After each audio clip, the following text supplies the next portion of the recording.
बाज दुनिया का महानतम, पावरफुल और भयंकर क्रूर शिकारी पक्षी।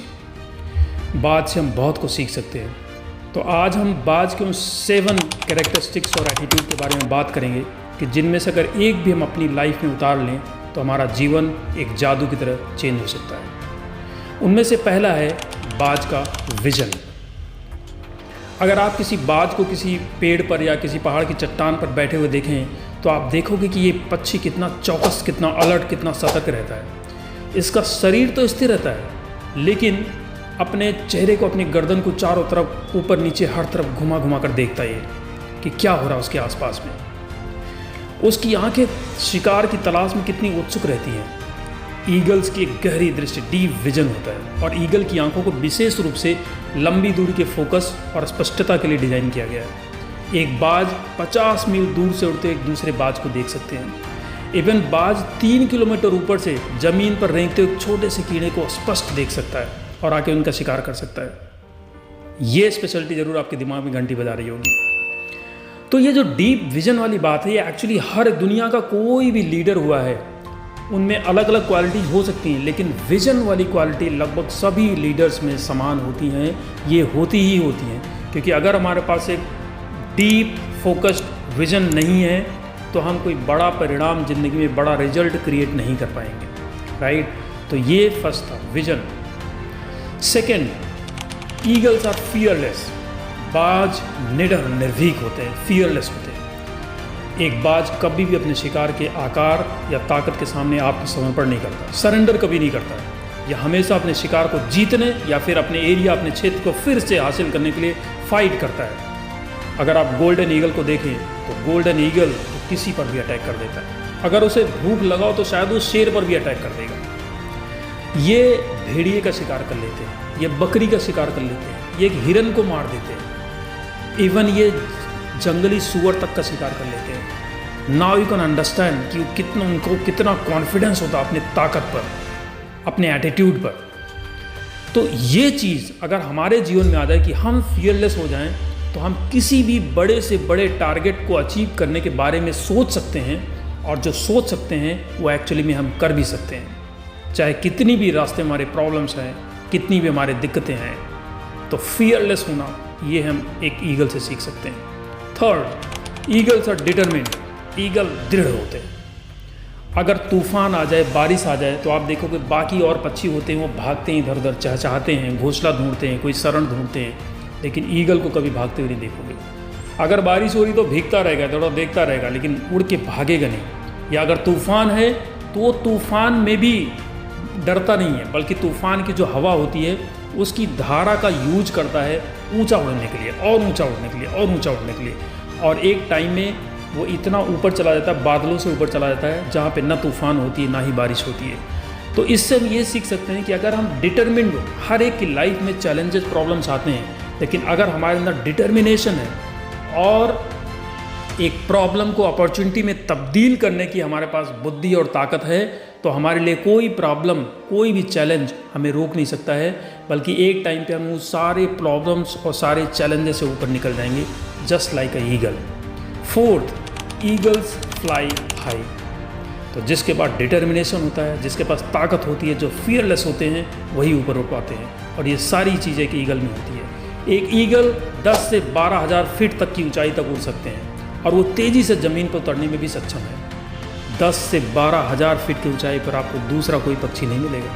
और अगर कोई पक्षी आपको दिख जाए तो ये समझ लेना कि ये बाज ही है। डॉक्टर माइल्स मुनरो कहते थे कि कबूतर और बाज में यही अंतर होता है। बाज दे फ्लाई हाई, और वो कभी शिकायत नहीं करते, ज़्यादा चहचहाते नहीं हैं। कबूतर शिकायतें करते, चहचहाते हैं और दिन भर बड़बड़ाते रहते हैं और दूसरों पे डिपेंड रहते हैं। जबकि बाज हमेशा अपने ऊपर कॉन्फिडेंस में रहता है, हमेशा कॉन्फिडेंट रहता है और ज़्यादा बोलता नहीं है, सिर्फ काम करता है। कोई भी प्रॉब्लम होता है तो उसका समाधान वो खुद ढूंढता है, उस चैलेंज को एक्सेप्ट करता है। और यही चीज़ हम सीख सकते हैं एक बाज से। Number 5, eagles never eat the dead meet.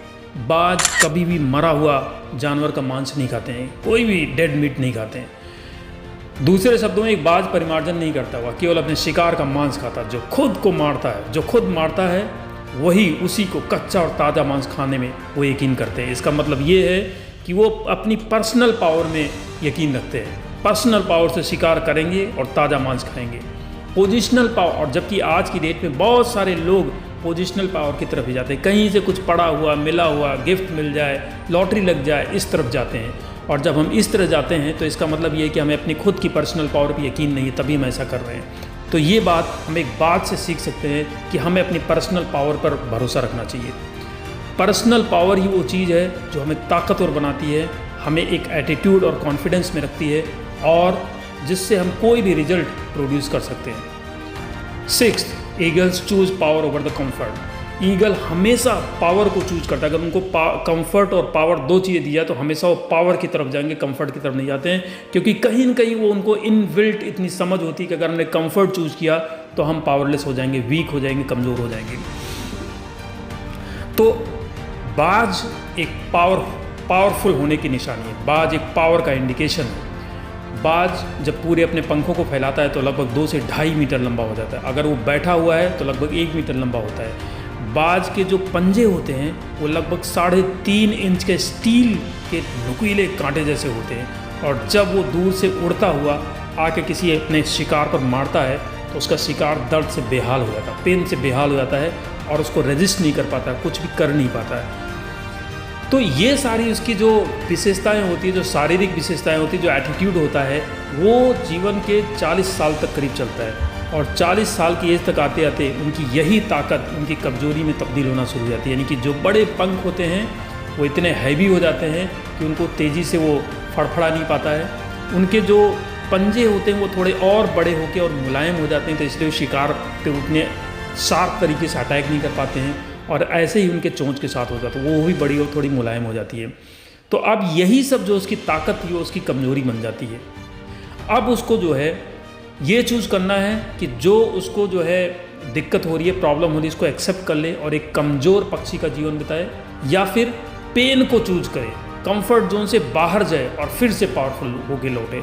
तो वो पावर को चूज करता है, उससे पावरफुल बनना होता है, क्योंकि वीकनेस एक बाज को पसंद नहीं है। तो अब वो क्या करता है, सबसे पहले अपनी चोंच से अपने पंखों को उखाड़ एक एक करके सब उखाड़ देता है, सारे पंखों को, पूरे पंख को उखाड़ देता है। उसके बाद फिर क्या करता है, अपनी चोंच को एक पत्थर पर मार मार के तोड़ डालता है। उसको बहुत सारा खून निकलता, बहुत पेन होता है, लेकिन फिर भी वो अपनी चोंच को तोड़ डालता है। और यही चीज़ अपने पंजों के साथ करता है, पत्थर पे मार मार के वो पूरे पंजों को अपने तोड़ देता है। खून से बेहाल हो जाता है, दर्द से बेहाल हो जाता है, लेकिन वो काम करता है। और इसके बाद वो करीब 6 महीने के लिए किसी पहाड़ी में जाके चुपचाप बैठ जाता है और अपना जैसे भी जीवन बिताता है। लेकिन 6 महीने वो इस तरह से भयंकर पेन में गुजारता है। लेकिन 6 महीने बाद फिर से उसकी नई चोंच आ जाती है, नए पंजे आ जाते हैं और पंख फिर से निकल आते हैं, ताकतवर, वही पहले वाली चोंच ताकतवर, पहले वाले पंजे ताकतवर, कठोर, नुकीले, और पहले वाले पंख ताकतवर, शार्प। और फिर से अगले 40 से 80 सालों तक एक बार फिर से वो आसमान में निकल पड़ता है राज करने के लिए, उसी पावर के साथ जैसे वो पहले जी रहा था। तो इस पॉइंट में एक बहुत बड़ी सीख है कि हमारे जीवन में जब भी इस तरह की प्रॉब्लम्स, चैलेंजेस आने लगें तो हमें सरेंडर नहीं करना चाहिए प्रॉब्लम्स के सामने। हमें देखना चाहिए कि what is the best possible way, और हमें उस पर चलना शुरू करना चाहिए, चाहे उसमें कितना ही पेन हमें क्यों ना झेलना पड़े, क्योंकि वही पेन फिर हमारे लिए पावर और कंफर्ट दोनों ही लेके आता है। Number 7, develop the leaders.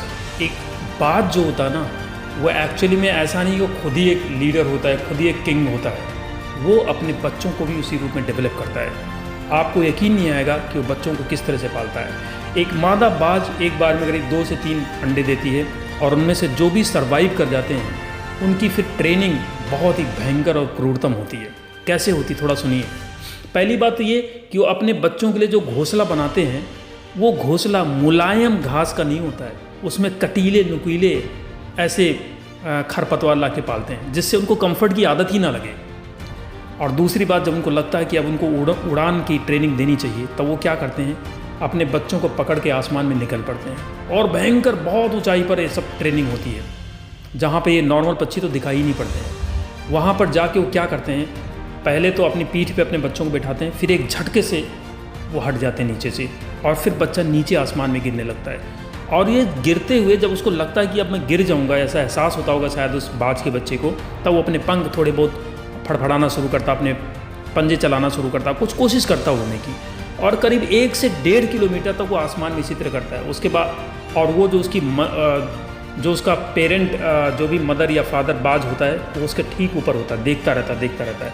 और जब देखता है कि अब नीचे गिर जाएगा, तब आके एकदम से झपट्टे के साथ उसको फिर से पकड़ लेता है, फिर से उसको एकदम ऊपर काफ़ी ऊपर लेके जाता है और वहाँ से फिर उस बच्चे को छोड़ता है और फिर से वही उसका जीवन और मृत्यु और जीवन का संघर्ष शुरू होता है। वो उड़ने की कोशिश करता है और फिर से नीचे जाते फिर से आके एक बार वो अपने बच्चे को पकड़ लेती है और इस तरह से घंटों तक ये ट्रेनिंग चलती है।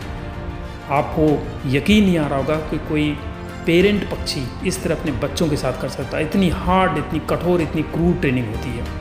तो इस तरह से वो धीरे धीरे उड़ने के लायक हो जाते हैं। और अगर कोई बच्चा ऐसा होता है जो कायर होता है, जो डरता है, जो नहीं उड़ पाता है, तो उसको वो बाज फिर से उठाता है और तो जाके घोंसले में डाल देता है और घोंसले में से एक घास निकाल के पूरा घोंसला तोड़ देता है। वो बच्चा उसका जाके कहीं चट्टान पे नीचे गिर जाता है और फिर वो चलना और उड़ने की कोशिश करना शुरू करता है। तो इस तरह से ट्रेनिंग होती है। ट्रेनिंग का तरीका उनका इस तरह से होता है, जो थोड़ा कठोर, क्रूर जरूर होता है, लेकिन वो अपने ही जैसे पावरफुल और भयंकर शिकारी तैयार करते हैं अपने बच्चों को भी। तो इससे हम ये सीख सकते हैं कि हमें लीडर होना ही पर्याप्त नहीं है। अगर हमने कोई विज़न देखा है, अपनी कोई कम्युनिटी तैयार की है, तो वो विज़न आगे भी चलता रहे, वो legacy generation to generation forward होती रहे। तो इसके लिए हमें अपने जैसे लीडर्स को तैयार करना होता है और लीडर्स को तैयार करने की प्रोसेस जो भी हो उसे हमें अपनाना चाहिए, चाहे वो थोड़ा कठोर ही क्यों नहीं हो। ट्रेनिंग हमेशा कठोर होती है, वो कभी भी कंफर्ट जोन में रह कर नहीं होती है। तो ये 7 चीज़ें हैं जो हम एक बात से सीख सकते हैं। इनमें से अगर 1, 2 या 3 चीज़ें भी हम अच्छी तरह से सीख लें और अपने लाइफ में इम्प्लीमेंट कर लें, तो game of our life will be change. Thank you so much for watching this video. अगर आपको वीडियो पसंद आई हो तो प्लीज़ इसको लाइक करिएगा और चैनल को सब्सक्राइब करिएगा। Thank you so much. जय हिंद, जय भारत।